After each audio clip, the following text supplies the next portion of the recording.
Hello friends, आज हम देखने जा रहे हैं लाइफ प्रोसेस चैप्टर के एमसीक्यूज़ का पार्ट 2। पिछली वीडियो में हमने क्वेश्चन नंबर 20 तक देखा था। अब हम 21 से स्टार्ट करेंगे। चलिए देखते हैं। क्वेश्चन नंबर 21 कहता है, लार में कौन सा एंजाइम पाया जाता है? तो लार में टाइलविन नाम का एंजाइम पाया जाता है। हमारी मुख गुहा में 3 जोड़ी लार ग्रंथियाँ होती हैं, जिनसे लार या लाला रस नाम का एक लिक्विड स्रावित होता है, जिसमें टाइलिन एंजाइम होता है। अगला क्वेश्चन देखते हैं 22 नंबर। आमाशय से भोजन कहाँ प्रवेश करता है? तो आमाशय से भोजन क्षुद्रांत यानी छोटी आंत में प्रवेश करता है और छोटी आंत के पहले भाग में प्रवेश करता है, जिसको हम ग्रहणी कहते हैं। अगला क्वेश्चन देखते हैं। क्वेश्चन नंबर 23 कह रहा है, जीवों के द्वारा उपयोग में लाए जाने वाले जैव उत्प्रेरकों को क्या कहा जाता है? तो उनको एंजाइम कहा जाता है। अगला क्वेश्चन देख लेते हैं। कह रहा है, शरीर में ग्लाइकोजन के रूप में क्या संचित होता है? तो ग्लाइकोजन के रूप में संचित होता है खाए गए भोजन से उत्पन्न कुछ ऊर्जा। क्वेश्चन नंबर 25 देखते हैं। कह रहा है, मानव आमाशय में कौन सा अम्ल उत्पन्न होता है? तो मानव आमाशय में हाइड्रोक्लोरिक अम्ल उत्पन्न होता है, यानी विकल्प नंबर सी जो है वो आपका सही हो जाएगा। अगला क्वेश्चन देते हैं। क्षुद्रांत के आंतरिक स्तर पर किस आकार के रसांकुर होते हैं?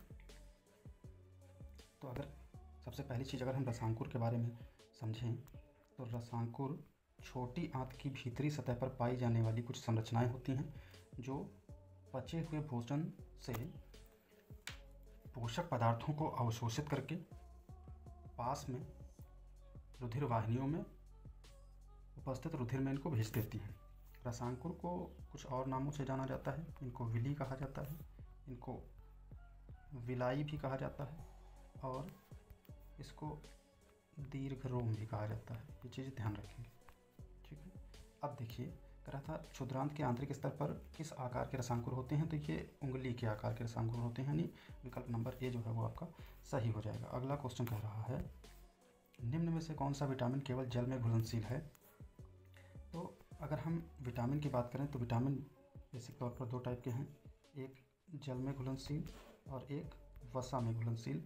तो जल में घुलनशील विटामिन जो हैं वो बी और सी होते हैं, ठीक है। अगर जल में घुलनशील विटामिन की बात करें तो वो बी और सी होते हैं, और अगर फसा या फैट की बात करें तो वो ए, डी, ई और के होते हैं।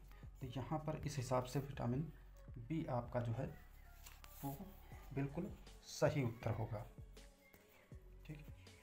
अगला क्वेश्चन कह रहा है, घास खाने वाले प्राणियों की छोटी आंत कैसी होती है? तो छोटी आंत जो होती है वो इनकी लंबी होती है, क्योंकि घास में एक पदार्थ पाया जाता है जिसको हम सेलुलोज कहते हैं, और सेलुलोज का पाचन जो होता है वो बड़ा कठिनाई से होता है। तो छोटी आंत जब लंबी होती है तो यह सेलुलोज के पाचन में सहायक होती है, ठीक है। अगला क्वेश्चन देख लेते हैं 29 नंबर। आमाशय के भीतरी स्तर की हाइड्रोक्लोरिक अम्ल से रक्षा कौन करता है? तो वो करता है श्लेष्मा, या इसी को म्यूकस कह देते हैं, ठीक है। आमाशय की बात कर रहा है तो आमाशय में आपने पढ़ा होगा कि जठर रस का श्रावण होता है, और जठर रस जो होता है वो 3 चीज़ का मिश्रण होता है। सबसे पहला इसमें म्यूकोसा श्रावण होता है, यानी एक श्लेष्म पदार्थ का श्रावण होता है।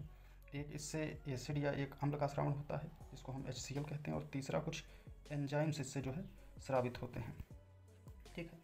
तो HCl चूँकि एक प्रबल अम्ल है, इससे हमारे आमाशय की भीतरी स्तर को कोई नुकसान ना पहुँचे, इसलिए सबसे पहले म्यूकोसा यानी श्लेष्म पदार्थ उसके भीतरी स्तर पर आकर के लग जाती है। तो इस प्रकार से हाइड्रोक्लोरिक अम्ल से जो है ना आमाशय की भीतरी स्तर की रक्षा हो जाती है।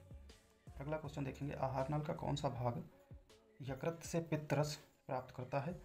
तो ये जो भाग है वह है आपका क्षुद्रांत, छोटी आंत, और छोटी आंत का अभी अगर पूछा जाए तो कौन सा भाग? ग्रहणी, ठीक है। अगला क्वेश्चन देखिए, आहार नाल में भोजन अधिकांशतः कहाँ पचता है? तो इसमें भी आपका छोटी आंत में ही पचता है। आगे देखिएगा 32 नंबर। कह रहे, मानव के पाचन तंत्र की सबसे बड़ी ग्रंथि कौन सी है? तो मानव के पाचन तंत्र के साथ साथ शरीर की सबसे बड़ी ग्रंथि भी इसी को कहा जाता है। इसी को शरीर का सबसे बड़ा आंतरिक अंग भी कहा जाता है, और इसमें उत्तर सही है यकृत, यानी विकल्प नंबर ए सही है इसमें, ठीक है। अगला क्वेश्चन देखते हैं 33 कह रहा है, आमाशय से क्षुद्रांत में भोजन का जाना निम्नलिखित में किसके द्वारा नियंत्रित होता है? तो ये नियंत्रित होता है पाइलोरिक अवरोधनी के द्वारा, यानी विकल्प नंबर बी सही है। अगला क्वेश्चन देखते हैं, कह रहा है अग्न्याशयी रस में निम्न में से कौन से एंजाइम पाए जाते हैं। तो ये पाए जाते हैं ट्रिप्सिन और लाइपेज, ट्रिप्सिन और लाइपेज, क्योंकि पेप्सिन आपका जठर रस में पाया जाता है। ठीक है, चलिए अगला क्वेश्चन देखते हैं। कह रहा है मानव आमाशय में एंजाइम पेप्सिन की क्रिया किसके माध्यम से होती है। तो वह होती है आपकी तनु हाइड्रोक्लोरिक अम्ल, क्योंकि जठर रस में जितने भी एंजाइम उपस्थित होते हैं वह आपके अम्लीय माध्यम में ही कार्य कर सकते हैं। पेप्सिन जो है वो आमाशय में जठर रस में उपस्थित एक एंजाइम होता है। अगला क्वेश्चन देखते हैं, निम्न में से कौन सा तत्व प्रोटीन संश्लेषण में प्रयोग किया जाता है। तो प्रोटीन संश्लेषण में नाइट्रोजन का प्रयोग किया जाता है, क्योंकि प्रोटीन जो है वो बहुलक है और इसका एकलक जो है यानी इसका जो मोनोमर है वो होता है अमीनो एसिड, और अमीनो एसिड मूल रूप से नाइट्रोजन से मिलकर बने होते हैं। अगला क्वेश्चन देखते हैं 37, निम्नलिखित में से कौन सा एंजाइम अम्लीय वातावरण में कार्य करता है। तो वो आपका होता है पेप्सिन, वो आपका होता है पेप्सिन, यानी उत्तर संख्या बी सही है। ठीक है, बाकी आपका ट्रिप्सिन और एमाइलेज ये दोनों के दोनों अग्न्याशयी रस में पाए जाते हैं, और अग्न्याशयी रस चूँकि एक क्षार है उसका pH 7.5 से लगभग 8.0 के आसपास तक होता है। ठीक है, अगला देखते हैं क्वेश्चन। कह रहा है यकृत किस रस को स्रावित करता है। तो यकृत जो है वो पित्त रस को स्रावित करता है, और पित्त रस जाकर के किसमें स्टोर होता है, अगर भंडारित होता है ये अगर पूछा जाए तो वो स्टोर होता है पित्ताशय में। किसमें? पित्ताशय में। ठीक है, ये स्टोर होता है पित्ताशय में। अगला देखते हैं क्वेश्चन नंबर 39, ये कह रहा है अग्न्याशयी रस किसके पाचन में सहायक होता है। तो जो आपका अग्न्याशयी रस होता है यह प्रोटीन, कार्बोहाइड्रेट एवं वसा तीनों के पाचन में सहायक होता है। ठीक है, क्वेश्चन नंबर 40 देखते हैं। क्वेश्चन नंबर 40 देखते हैं, इसमें लिखा हुआ है एस्टिएप्सिन एंजाइम क्रिया करता है। एस्टिएप्सिन एंजाइम क्रिया करता है, तो यह किस पर क्रिया करता है। तो एस्टिएप्सिन एंजाइम जो होता है ये मूल रूप से वसा पर क्रिया करता है, और एक चीज़ और ध्यान रखेंगे कि एस्टिएप्सिन को अग्न्याशयी लाइपेज भी कहा जाता है, क्योंकि यह अग्न्याशयी रस में पाया जाता है। ठीक है, धन्यवाद।